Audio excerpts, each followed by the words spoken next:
Okay, welcome back to Lean Brothers. We had somebody in the comments ask a question about confirmats versus dowel construction. So I'm standing here in front of our case clamp to tell you we don't use the case clamp super often because we still are mostly on confirmat construction.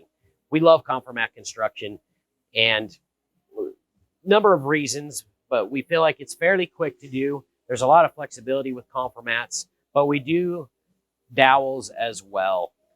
So finished ends are all doweled. And if we have one finished end and one unfinished end, the one side's doweled, the other side's confirmatted. There's so many great ways to build a cabinet. And there are people that do confirmat dowel combo. So the dowels kind of line things up. Confirmats hold them.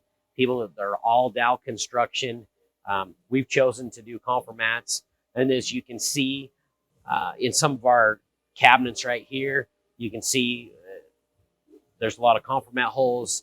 They're just really flexible. We're able to do things pretty quickly with those confirmats.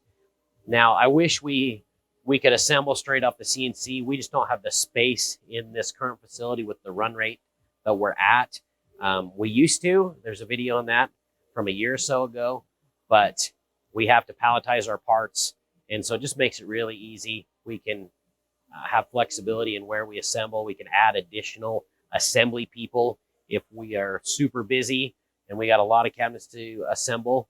Then it's easy with confirmat just to add another bench, add some more capacity very quickly. Whereas if it's all doweled, then everything has to run through the single case clamp.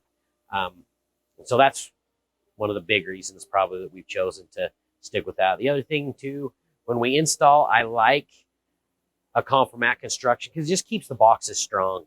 It keeps them tight, everything just a little bit better, in my opinion. You can do a great job with a dowel cabinet, but I think the screw just gives it a little extra holding power. So, and if you have any other questions, Darren, do you have any questions on dowel versus confirmat?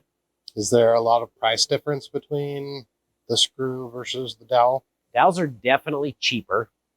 You do have to put more dowels in. So we follow the AWI standards, and I didn't look it up. I didn't think about that before we started, but I think you have to put a dowel every 96 millimeters, where I think a confirmat's 128 or maybe, even a little bit more. So you can use less confirmats if you're doing that, but a confirmat is substantially more expensive, probably 2-3 times what a dowel is. So ultimately the confirmats probably cost a hair more. Anyway, if you have any other questions, dowels versus confirmats, they're both great.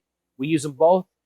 Finished ends doweled, unfinished ends we confirmat. It's been great for us. Anyway, hope you guys all have a great day.